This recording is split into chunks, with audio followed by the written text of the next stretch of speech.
నమస్తే. ఈరోజు మనతో చాలా విశిష్టమైన వ్యక్తి ఉన్నారు. 2 తెలుగు రాష్ట్రాలకి సంబంధించిన మెగా ఫ్యామిలీ అందరికీ ఈరోజు పండగ కానుంది.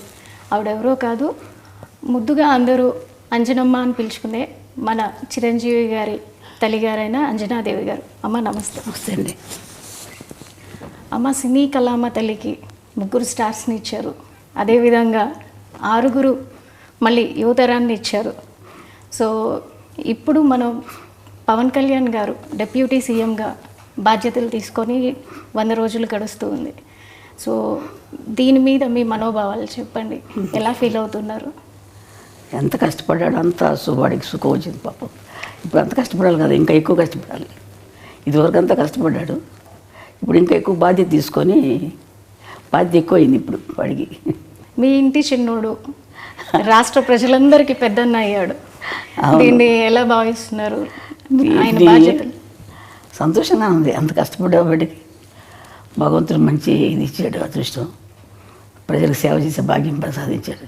10 ఏళ్ళు అవుతుంది ఇప్పటికి ఆయన స్థాపించి. 10 ఏళ్ళ నుంచి ఇంటికి దూరంగా చాలా పీక్లో ఉన్నటువంటి కెరీర్ని పక్కన పెట్టి రాత్రింబవళ్ళు ప్రజలతోనే ఉంటూ ఆయన ఎక్కడ ఉంటే అక్కడ, కొన్ని ప్రాంతాల్లో అయితే కనుక ఆయన నేల మీద పడుకున్న రోజులు కూడా ఉన్నాయి. మంచినీళ్ళు దొరకని ప్రాంతాలు అంటే పాడేరు లాంటి ప్రాంతాల్లో కూడా ఆయన తిరిగి ఎప్పుడు పట్టుపరుపుల మీద ఉండే పర్సన్. ఒక్కసారిగా ఆ విధంగా ఉంటాం. అలా చూసినప్పుడు మీకు ఎలా అనిపించింది? బాధగా ఉంటుంది. మరి చెట్లు తిరుగుతున్నారంటే వారికి అవన్నీ ఏ లేదు. ఇంట్లో అయినా సరే ఎక్కడైనా అట్ట పడుకుంటాడు. అలా షూటింగ్ వచ్చేసి అలా ఆ సోఫాల మీద అలా పడుకొని నిద్రపోతాడు. గదిలో పడుకోవాలని లేదు. కష్టపడతాడు. ఇంత కష్టపడ్డానమ్మా అని కూడా చెప్పడు. నాకు బాధగా ఉంటుంది వాడు చేస్తుంటే, అట్లా అంత కష్టపడుతున్నాడే బిడ్డ అని చెప్పేసి. చిన్నప్పటి నుంచి కూడా ఏం అడిగేవాడు కాదు అసలు. చిన్నప్పుడు అదొకలా కామ్గా ఉండేవాడు అంతే మనిషి. అన్నం భోజనానికి రమ్మంటే కూడా వచ్చేవాడు కాదు. అందరూ వచ్చేవారు, వాడు లేట్గా వచ్చేవాడు భోజనానికి. ఇది కావాలి అది కావాలని ఏం అడిగేవాడు కాదు అసలు. మీకు చేతి వంట ఏది ఇష్టం ఆయనకి? వాడికి పలావ్ ఇష్టం. పలావ్ ఇష్టం తింటాడు. ఏదైనా తింటాడు కానీ పలావ్ అంటే కొంచెం బాగా ఇష్టం. మీతో ఉన్నప్పుడు ఆయన ఎక్కువగా పలావ్ తీసుకుంటారు అంటే వెజ్ నాన్ వెజ్? అది కూడా నాన్ వెజ్. నాన్ వెజ్ అడగడు. ఇది కావాలి అది కావాలని అడగడు నన్ను. ఏది నాకు మనసు ఒప్పగా చేసి పెడతాను. పెట్టాలి కదా వాడికి పాపం, ఏది అడగడని చెప్పేసి. సో చిన్నప్పటి నుంచి నాకు ఇది కావాలనేది అడిగారు? అస్సలు అడిగేవాడు కాదు. నేను ఏదో ఒక ఇంటర్వ్యూలో విన్నట్టు గుర్తు నాకు. చిన్నప్పుడు ఏదో టీవీఎస్ అడిగాను, కొనిపెట్టలేదు, అందుకే ఇప్పుడు కంటిన్యూస్గా నేను బైకులు కొంటున్నాను అని. నిజమేనా? ఏమో మరి నాకు జ్ఞాపకం లేదు అసలు. ఈ మధ్యకాలంలో చూసుకుంటే ఎక్కువగా నరసింహస్వామి క్షేత్ర దర్శనలు, వారాహి దీక్షలు, అంటే అందరూ బాగుండాలని. అలాగే మొన్న వెంకటేశ్వర స్వామి క్షేత్రంలో జరిగిన లడ్డు వ్యవహారంలో కూడా దానికి ప్రక్షాళనగా ఆయనే ముందుగా ఒక దీక్షని శ్రీకారం చుట్టారు. ఈరోజు 11 రోజులు దీక్ష చేస్తున్నారు. సో దీనిపై మీరు ఏమంటారు? సంతోషంగా చేయటం మంచిదే కదమ్మా. అంత అదృష్టం కదా ఆయన. వెంకటేశ్వర స్వామి దీక్ష తీసుకున్నాడంటే వాడికి ఎప్పుడైనా ఇట్లా దీక్షలు తీసుకోవడం అలవాటు అయిపోయింది. చిన్నప్పటి నుంచి కూడా అయ్యప్ప స్వామి మాల వేసుకుంటాడు.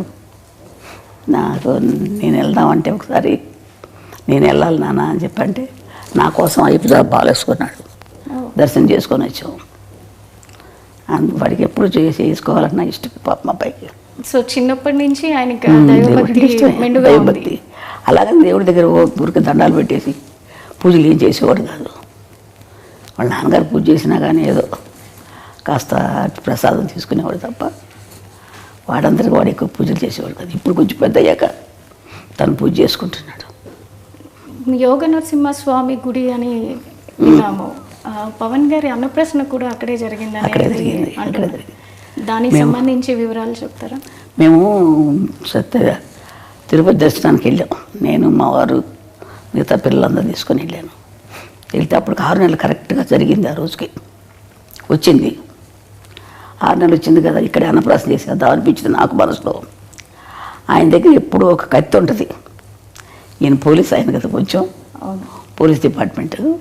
అందుకే ఆయన చిన్న కత్తి ఉంటుంది, ఆ కత్తి పెట్టి ఏదో పుస్తకాలు ఉంటే పెట్టి దేవుడి ప్రసాదం ఇచ్చారు.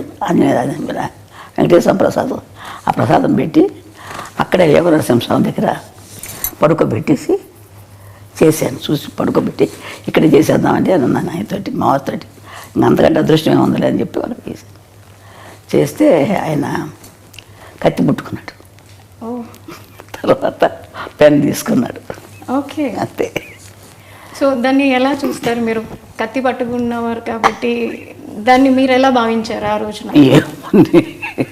ఏం భావించాను, చాలా కోపంతో వచ్చిపోతాడు పిల్లడు, ఏదో ప్రజలకి ఏదో చేస్తాడని చెప్పి అనుకున్నాను నేను. అంటే అప్పుడే ఊహించారు మీరు? కత్తి ఏదో చేస్తున్నాడు, కత్తి పట్టుకున్నాడు, ఏదో చేస్తాడు అనుకున్నాను. మరి పెన్ను పట్టుకున్న దానికి ఏమనుకున్నారు? అది చదువు తక్కువే వస్తుంది అనుకున్నాను. పెన్ను పట్టుకు వెనక రెండోసారి కదా చదువు. ఇది కష్టపడి పని చేస్తాడు, ప్రజల కోసం చేస్తాడు, ఏదైనా చేస్తాడు అనుకునేదని. కోపంగా అందరినీ రక్షించడానికి చేస్తాడు అనుకున్నాను. అంటే వాళ్ళ నాన్నగారు బాగా తిరుగుతారండి, ఆయన కూడా పోలీస్ డిపార్ట్మెంట్ కదా, ఆయన బుద్ధులన్నీ ఉన్నాయి ఆయనకి, ఆయన గుణాలే ఉన్నాయి ఈయన కూడా. కొంచెం తిరగటం, కోపం అన్నీ ఉన్నాయి. ఆయన కూడా అట్లా తిరిగేవారు. ఆయన ప్రభావం ఆయన మీద చిన్నప్పటి నుంచి ఉండేదా? చిన్నప్పటి నుంచి వాళ్ళ నాన్నగారితో బాగా ఎక్కువ ఉండేవాడు. అటాచ్మెంట్ ఎక్కువ. లాస్ట్ కదా వాళ్ళ నాన్నగారు లాగా ఉంటాడు, బుద్ధిగా. ఎక్కువ తిండి గురించి కానీ ఎక్కువ మాట్లాడు, మితంగా మాట్లాడతాడు, మితభాషి. అందుకని వాళ్ళ నాన్నకి ఇష్టం ఎక్కువ కంటే ఎక్కువ. అంటే అలాగని వాడి మీద లేకుండా లేదు, వీడు కొంచెం కామ్గా ఉంటాడు ఇంట్లో కూడా, ఎవరితో ఎక్కువ మాట్లాడేవాడు కాదు. మాట్లాడితే మా చిన్నమ్మాయి, లాస్ట్ అమ్మాయి కొంచెం దగ్గర, అందుకని దాంతో మాట్లాడేవాడు ఎక్కువ. చిన్నప్పటి నుంచి పవన్ కళ్యాణ్ గారు పుస్తకాలు ఎక్కువగా చదువుతూ ఉండేవాళ్ళ? ఎక్కువ స్కూల్కి వెళ్ళేది ఒక లేదు. కొంచెం ఇంటర్మీడియట్ 10th క్లాస్కి 8th క్లాస్కి వచ్చేటప్పుడు వాళ్ళ అన్నయ్య క్లాస్ మేము లైబ్రరీ ఉంటే, బుక్స్ లైబ్రరీ, ఆ బుక్స్ చదువుకుంటూ ఉండేవాడు, ఎక్కువ చదివేవాడు. ఎందుకు ఎక్కడికి వెళ్తే చదువుతున్నానమ్మా అనుకునేవాడు, అనేవాడు అంతే. ఆ తర్వాత పెద్దయ్యకు కూడా అదే బుక్స్ అదే చదువుతున్నాడు, అదే అలవాటు వచ్చేసింది. ఇప్పటికి కూడా పుస్తకాలు ఇంట్లో పెట్టుకొని, చాలా పెద్ద పెద్ద పుస్తకాలు. వాళ్ళ నాన్నగారు కొంచెం చదివేవారు పుస్తకాలు, అవి వాళ్ళ నాన్నయ్య అలవాటు అయిపోయి బాగా అయ్యి అది ఎక్కువ చదువుతూ ఉంటాడు. తర్వాత నాకు తెలియదు ఎన్ని పుస్తకాలు ఉన్నాయి. మొన్న చూస్తే నేను ఇంట్లో ఇన్ని పుస్తకాలు ఉన్నాయి, ఎక్కడ అవన్నీ చదివి అందుకని ఇంత ఇది వచ్చిందే వీడికి ఆలోచన అనుకున్నాను నేను. చిన్నప్పుడే అనుకున్నారా పెద్దయ్యాక ఏమవుతారు అనేది? నేను అంత ఆలోచించలేదమ్మా, ఊహించలేదు ఇలా అవుతారని అయితే అస్సలు అనుకోలేదమ్మా. నేను ఎవరి గురించి నేనేమో అనుకోను, వాళ్ళ అదృష్టాలను బట్టి జరుగుతుంటుందమ్మా.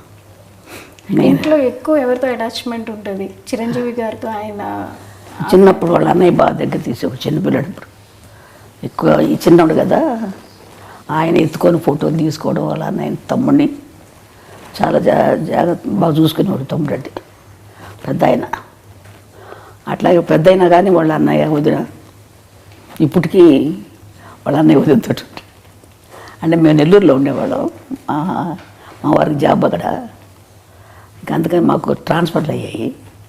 అందుకని పిల్లలు చదువులు సరిగ్గా ఉండవని చెప్పేసి నేను తీసుకెళ్ళిపోతానమ్మా అన్నాడు మా పెద్ద అబ్బాయి. కళ్యాణ్ బాబుని తీసుకెళ్తాను, అక్కడ చదివిస్తానని. అందుకని పంపించాను మెడ్రాస్కి.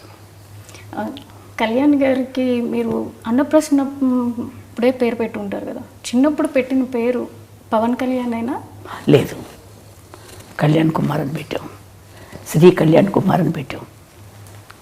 ఆ తర్వాత పవన్ అని ఎవరో పెట్టారంట, నాకు తెలియదు అది. ఇప్పుడు అన్నప్రసన్న చేసినప్పుడు మీరు ఖచ్చితంగా ఏదో సాధిస్తాడు అని అనుకున్నారు కదా. 10 ఏళ్ళు అవుతుంది పార్టీని స్థాపించి. దానికన్నా ముందు ప్రజారాజ్యంలో అన్నగారితో ఉంటూనే అక్కడ యూత్ వింగ్ చూస్తూ అప్పుడు ప్రజల్లోనే మమేకమై ఉన్నారు. అప్పటికే ఆయన సినిమాల్లో ఒక చేస్తున్నారు, కొంచెం ఎదుగుతూ ఉన్నారు. అంటే మళ్ళీ పార్టీల వైపు మొగ్గుతున్నప్పుడు మీరు ఎలా భావించారు? నాకు ఎందుకు ఈ పార్టీలు మనకి సినిమాల్లో చేసుకుంటే బాగుంటుంది కదా అనిపించింది నాకు. అనిపించిన తర్వాత వాడి ఇష్టం, మనం ఏం చెప్పగలం. అవి చేస్తానమ్మా, ఇది చేస్తానని. సో మీరు వాదించారా అప్పట్లో? వాదించలేదు, నేను ఎక్కువ వాదించను అసలు. వాడి ఇష్టం, వాళ్ళు పెద్దోళ్ళు అయిపోయారు, వాళ్ళ ఆలోచనలు వాళ్ళకు ఉంటాయి కదా. మనకు పెద్ద నాలెడ్జ్ ఏముంటుంది, వాళ్ళకున్నంత ఉండదు కదా మనకి, మాకు అని చెప్పి నేనేం ఎక్కువ వాదించేదాన్ని కదా. అడిగేదాన్ని, నాన్న సినిమాలు చేసుకోకూడదా, ఎందుకు ఇది మనకి ఇదంటే, ఏం లేదమ్మా అది ఇది అన్నీ చేసుకుంటాను.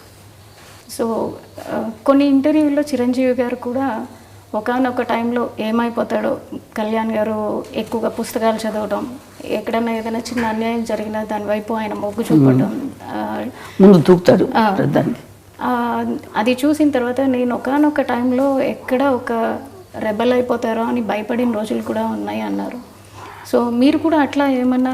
నేను లేనప్పుడు దగ్గర లేను, మేము నెల్లూరులో ఉండేవాళ్ళు, మాకు తెలియదు, అది వాళ్ళ అన్నయ్య తెలుసు. సో ఇప్పుడు ఎట్లా చూస్తున్నారు అంటే ఈ 10 years ఫ్యామిలీని వదిలేసి ఆయన ఉండి కష్టపడి ఇప్పుడు డిప్యూటీ సీఎంగా ఉండి వచ్చిన వెంటనే ఆయన మార్క్ ఎక్కడైనా చూపిస్తారు. మొన్న వరదల్లో చూసుకుంటే కనుక వచ్చిన రోజే ఆయన వచ్చిన వెంటనే ఇమ్మీడియట్ యాక్షన్ చూపించారు. వచ్చాను, తను పని చేసుకున్నారు. అట్లాగే ఎన్నైతే మనకి పంచాయతీలు ఉన్నాయో ప్రతి పంచాయతీకి డబ్బు అందాలన్న ఉద్దేశంతో ఆయన పంచాయతీలకి డైరెక్ట్గా అమౌంట్ని డొనేట్ చేయడం జరిగింది. సో ఆయన మార్క్ ప్రతి చోట కనిపిస్తుంది పొలిటికల్గా. ఇంతకుముందు మీరు చాలామంది రాజకీయవేత్తలను చూసుంటారు, ఇప్పుడు ఆయన చేస్తున్న విధానాన్ని చూస్తున్నారు, అది మీకు ఎట్లా అనిపిస్తుంది? మా అబ్బాయి మంచి పని చేస్తున్నాడు అనిపించింది నాకు. వాడు ప్రజలు సేవ చేస్తున్నాడు, చాలా సంతోషం. ప్రజలకు సేవ చేయాలి కదమ్మా, మనకున్నది మనం తింటాం కాదు కదా, నలుగురు పెడితేనే కదా మంచిది, సహాయం చేస్తేనే కదా. అంతే, ఎంతసేపు ఇంకా మనం ఉంది కదా అని మనమే తినేస్తూ ఉంటే వాళ్ళకి సహాయం లేకుండా ఎంతమంది అల్లాడుతున్నారు జనాలు పాపం. మన పాటికి మన జరిగినప్పుడు ఎంత బాధ కలిగిందో నాకు అసలు అయితే. అది కానీ తర్వాత ఇంకొక ఊరు కేరళలో ఇక్కడ ముందు కేరళలో మైనాడులో అక్కడ జరిగినా కానీ ఎంత బాధ కలిగింది, ఎంత అల్లాడిపోయారు బిడ్డలు, చంటి బిడ్డలు, వాళ్ళు వీళ్ళు ఎంత బాధలు పడిపోయి ఉంటారు. అదే నేను ఊహించుకుంటే నాకు ఎంత బాధగా ఉంటుందో అనిపిస్తున్నాను. చూస్తుంటాను టీవీలో వార్తలు, చాలా బాధ కలుగుతాము. అలాంటి వాళ్ళకి సేవ చేయాలి, తప్పదు. ఏదో మనకు శక్తి కొద్ది మనం చేస్తే మంచిదే కదా, వాళ్ళకి సహాయం చేస్తే. సెలబ్రిటీగా మీరు అనుకున్నట్టుగా సినిమాలే చేసుకుంటూ ఉంటే ఆయన డొనేట్ చేసి వదిలేయటం జరిగేది. కానీ క్షేత్రస్థాయిలో ఆయనే ఉండి పొలిటీషియన్ అయ్యాక క్షేత్రస్థాయిలో ప్రతి ఒక్కరికి దగ్గరుండి ఆయనే ప్రతిదీ అందేలా చూసుకుంటున్నారు. సో ఈ విధానాన్ని మీరు ఎలా చూస్తారు? మంచి విధానం కదా మాది, వాటికి చేసేది మంచి విధానమే. అందరికీ కూడా సర్దుకుంటాం, అందరికి సహాయం చేయటం అనేది అంత కలిసి రావాలి, అంత బుద్ధి పుట్టాలి కదా చేయటానికి, అంత ఆలోచన రావాలి కదా. మంచిదే కదా మాకు చేసే బుద్ధి ఉంది. వాళ్ళ నాన్నగారికి కూడా ఉంది కొంచెం బుద్ధి, సేవ చేసే బుద్ధి. కళ్యాణ్ గారి ప్రస్థానం చూసుకుంటే అటు కెరీర్ వైజ్ కానీ ఇటు పొలిటికల్గా కానీ ఆయన మీద వాళ్ళ తండ్రి గారి ప్రభావం ఎక్కువ ఉందనుకుంటున్నారా, లేదా ఇంకెవరైనా ప్రేరేపణ ఉంది అని? ఇంకేం లేదు, వాళ్ళ నాన్నగారి ప్రభావం ఎక్కువ ఉంది. ఆయన ఇట్లాగే దాన ధర్మాలు చేసి సహాయం చేసేవారు, అందరికీ చేసేవారు. అదే బుద్ధి ఈయనకి కూడా వచ్చింది కొంచెం. అంటే అందరికి ముగ్గురికి ఉంది కొంచెం. ఈయన ఎక్కువ రాజకీయాలు ఉండబట్టి ఎక్కువగా కలిగేసుకుంటారు. సినిమా ఫీల్డ్లో ఉండగా కూడా అందరికీ సహాయం చేసేవారు, సినిమాలు యాక్ట్ చేసేటప్పుడు కూడా. ఇప్పుడు మీరు డిప్యూటీ సీఎంగా మీ అబ్బాయిని చూస్తున్నారు, తర్వాత నెక్స్ట్ ఇంకేమన్నా ఎదగాలని అనుకుంటున్నారా? ఏ స్థాయిలో మీ అబ్బాయిని చూడాలనుకుంటున్నారు? నేను అంత ఆశ లేదమ్మా నాకు, నేను అంత ఆశపడలేదు, అంత ఆలోచించలేదు. దేవుడు ఎలా చేస్తారో జరుగుతుంది అంతే. అంటే నేషనల్ వైడ్గా కూడా ఆయన మార్క్ పొలిటీషియన్గా మిగతా పొలిటీషియన్తో కంపేర్ చేసుకుంటే కనుక కళ్యాణ్ బాబు గారు వెళ్తున్న విధానం కావచ్చు, అటు డివోషనల్గా కావచ్చు, బీజేపీతో అలయన్స్ అవటం వల్ల కావచ్చు, ప్రతి ఒక్కరిలోనూ ఒక చైతన్యం వస్తుంది. సో ఆయన నేషనల్ లీడర్గా ఎదగాలని మీరు కూడా అందరితో పాటు ఆశిస్తున్నారు అనుకుంటా. వాడు ఇప్పుడు అనుకోలేదు కదా ఇలా డిప్యూటీ సీఎం అవుతాడు, అదే అలా జరుగుతుంది, ఆటోమేటిక్గా అవి జరుగుతాయి అట్లా. అంతే కదా, మనం ఆలోచించేది కొద్దిగా జరగవు కదా. దేవుడు ఎట్లా చేసుకుంటారు, భగవంతుడు ఎట్లా చేస్తాడు అట్లా చెప్తాడు. పవన్ కళ్యాణ్ గారు వారి తండ్రి గారైన వెంకట్రావు గారి నుంచి చాలా వరకు ఆయన బుద్ధులే క్యారీ ఫార్వర్డ్ అయినాయి అని మీరు చెప్పారు. అదేవిధంగా ఆయన వెళ్ళే పద్ధతిలోనే కళ్యాణ్ గారు కూడా ఎక్కువగా వెళ్తూ ఉంటారు. కళ్యాణ్ గారికి చిన్నప్పుడు వారి తండ్రితో ఏ విధమైనటువంటి బాండింగ్ ఉండేది? ఎక్కువ ఆయనతోటి బాగానే ఉండేవాడు. చిన్నప్పుడు కొంచెం పట్టుదల ఎక్కువ అయింది పిల్లడికి. ఏదైనా సరే నాకు ఇది కావాలంటే కావాలంతే, చెయ్యాలనుకుంటే చేస్తాడు. ఆ పట్టుదల ఉంది. ఒకసారి మా అమ్మగారు ఊరు మా మొగల్తూరు, వెస్ట్ గోదావరి, మొగల్తూరుకి ఆయన నేను తీసుకెళ్తానని చెప్పి ఆయన వెళ్తున్నారు. మా వారు మా అమ్మ వాళ్ళ ఇంటికి వెళ్తుంటే ఈయనకి రమ్మని చెప్పారు. అందరం వెళ్దాం అనుకుంటే ఆ రోజు ఇంకెందుకులే ఇప్పుడు వెళ్తాం అని చెప్పేసి మానుకోవాల్సి వచ్చింది. ఏదో కొంచెం కారణాల వల్ల మానుకున్నా. అంటే కాదు నాన్న, వెళ్ళాల్సిందే నాన్న, వెళ్ళాల్సిందని చెప్పి పట్టుబట్టాడు. చెప్తుంటే వినేవాడు కాదు, మొండికి ఎత్తేసేవాడు. వెళ్ళాలి, తప్పదు నాన్న, తీసుకెళ్తాను. వద్దురా నాన్న, తర్వాత వెళ్దాం మనం అంటే ఇన్నే వచ్చి అమ్మ కొట్టారు. కొట్టిన తర్వాత అప్పుడు మానేశాడు. పట్టుదల ఎక్కువ చిన్నప్పటి నుంచి కూడా. ఇది చెయ్యాలంటే చేసేసేవాడు అంతే. మరి మా ఫోన్లే ఎందుకు లేదా నువ్వు ఊరుకోడు. ఇప్పుడు అదే పట్టుదల వచ్చింది అడిగి. ఏదైనా చేయాలని కూడా చేస్తాడు. అదే పట్టుదల ఇప్పుడు ఈ స్థాయికి రావడానికి కారణమవుతుందని మేము కూడా అంతే నమ్ముతున్నాం. ఇప్పుడు చంద్రబాబు నాయుడు గారు జైల్లో ఉన్నప్పుడు కూడా ఆయన ఫ్లైట్లో రానినప్పుడు బై రోడ్ వచ్చారు. బై రోడ్ ఆపినప్పుడు కూడా ఆయన అక్కడే రోడ్డు మీద పడుకున్నప్పుడు చాలా బాధ కలిగిందమ్మా. ఎందుకు ఈ బాధలేదు మనకు అనిపించేసింది. రోడ్డు మీద పడుకున్నాడు కదా, అబ్బా చాలా బాధ కలిగింది నాకు. ఎందుకు ఈ బాధలు, రోడ్డు మీద అలా పడుకోవాలా అని అనిపించేది. రాదు కార్లలో ఇచ్చేవాడు కాదు, నడిచి వెళ్ళేవాడు. అవును, కానీ సక్సెస్ చూసాక ఎట్లా అనిపించింది? ఆనందం, సంతోషంగా నడుతాము. అవన్నీ వాడి కష్టానికి తగ్గ ఫలితం జరిగింది. భగవంతుడు మంచి ఫలితం ఇచ్చాడు అని చెప్పి అనుకుంటాడు.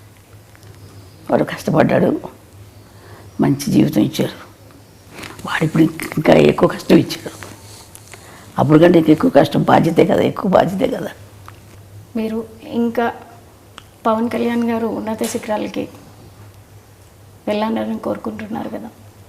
ఎవరికైనా ఏ తల్లికైనా మంచి వృద్ధిలోకి రావాలని ఉంటుంది కదమ్మా. ఏ తల్లిదండ్రులైనా కోరుకుంటారు కదా బిడ్డలు మంచి వృద్ధిలోకి రావాలి. అదేవిధంగా నాకు కూడా ఉంది, బిడ్డలు మంచి వృద్ధిలోకి రావాలి, బాగుండాలని. అదే నేను కూడా కోరుకుంటున్నాను ఆ విధంగా. నేను సరే అమ్మా, థ్యాంక్ యూ సో మచ్. మీ సమయాన్ని మాకు ఇచ్చి తల్లి పవన్ కళ్యాణ్ గారి గురించి తెలియని విషయాలన్నీ మాకు తెలియజేసినందుకు ధన్యవాదాలు. సరే తల్లి.